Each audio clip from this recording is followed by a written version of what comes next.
जन सेवा का मौका मिला।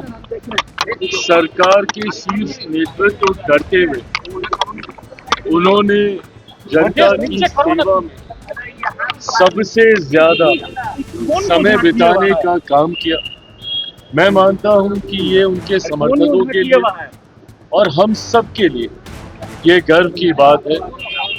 और अभी एक लंबा कार्यकाल उनको इसी सेवा भाव के साथ बिताने का मौका मिले, ऐसी कामना मैं अपनी तरफ से अपनी पार्टी लोक जनशक्ति पार्टी रामविलास की तरफ से करता हूँ। पश्चिम बंगाल की मुख्यमंत्री ममता बनर्जी उन्होंने देश के प्रधानमंत्री नरेंद्र मोदी जी को घुसपैठिया कहा है।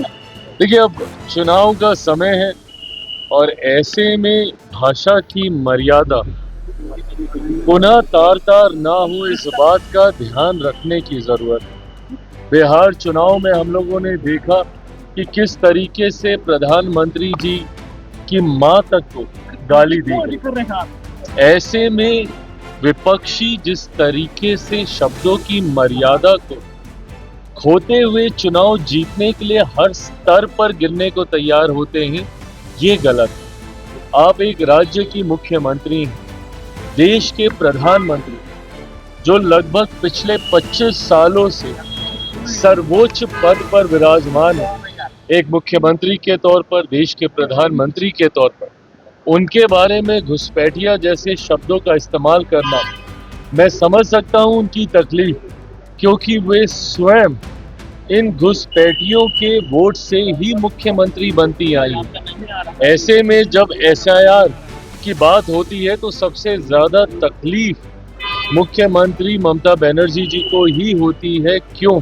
क्योंकि कहीं ना कहीं इन लोगों का संरक्षण अवैध तरीके से इनको अपना समर्थक, अपना वोटर बनाने का निरंतरता में जो प्रयास इनके द्वारा किया गया है, उस पे कहीं ना कहीं अंकुश लगाने का काम हमारी सरकार और चुनाव आयोग के द्वारा किया जा रहा है। ऐसे में ये तकलीफ उनकी सब समझ सकते हैं, पर प्रधानमंत्री के बारे में इस तरीके के शब्दों का इस्तेमाल करना कतई जायज नहीं।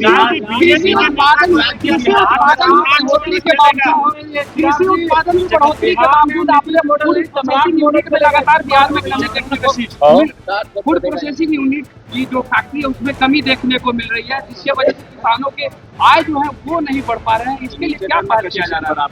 देखिए, आने वाले दिनों में जिस तरीके से उत्पादन हम लोग का बढ़ रहा है, मेरे मंत्रालय के माध्यम से विभिन्न योजनाओं में, खासतौर पर अगर मैं अपने मंत्रालय की PMFME योजना का मैं जिक्र करूं तो उसमें नंबर 1 राज्य इस साल का बिहार ही रहा है।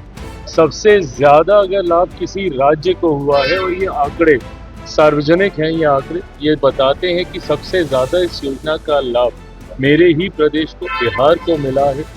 हम अलग अलग योजनाओं के माध्यम से भी, प्रधानमंत्री किसान संपदा योजना के माध्यम से भी इस बात का प्रयास कर रहे हैं कि ज़्यादा से ज़्यादा उद्योग बिहार में आए। साथ ही में जो इन्वेस्टर्स समिट हम लोग करते हैं, उसमें जितने प्राइवेट प्लेयर्स हैं, जितने इंडस्ट्री लीडर्स हैं, उनको भी प्रोत्साहित किया जाता है कि वो ज़्यादा से ज़्यादा अपनी यूनिट हमारे राज्य में लगाने का काम करें, क्योंकि कृषि प्रधान राज्य है, उत्पादन ज़्यादा है।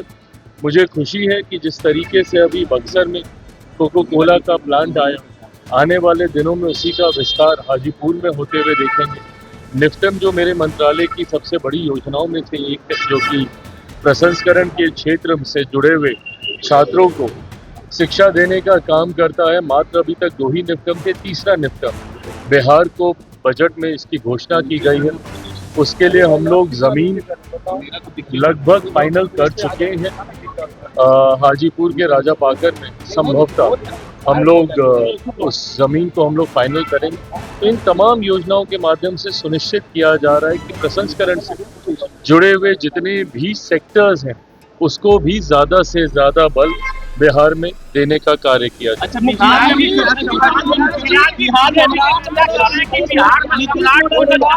सम्राट मॉडल की बात हो रही है,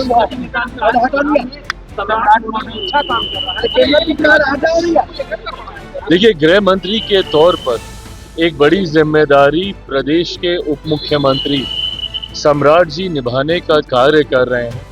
ऐसे में आने वाले दिनों में और किस भूमिका में उनका मॉडल प्रदेश में दिखेगा, ये मुझे लगता है कि समय ही बताएगा।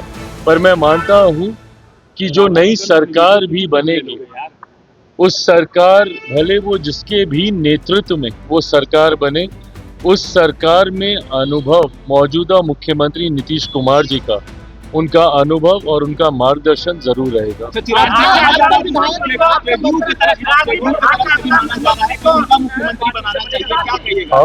जेडीयू की तरफ से भी कहा यह जा रहा है कि मुख्यमंत्री अगर बनाया जाए तो जेडीयू से भी बनाया जाए, क्या?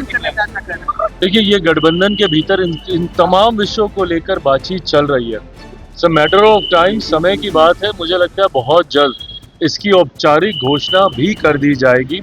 कौन मुख्यमंत्री होगा, किस दल से मुख्यमंत्री होंगे, कौन उप मुख्यमंत्री होंगे, इन तमाम विषयों को लेकर गठबंधन के पांचों दलों के भीतर चर्चाएं ही नहीं, मोटा मोटी सहमति भी बन चुकी है। मुझे लगता है बहुत जल्द इसकी औपचारिक घोषणा कर दी जाएगी, बहुत जल्द उसकी घोषणा की जाएगी।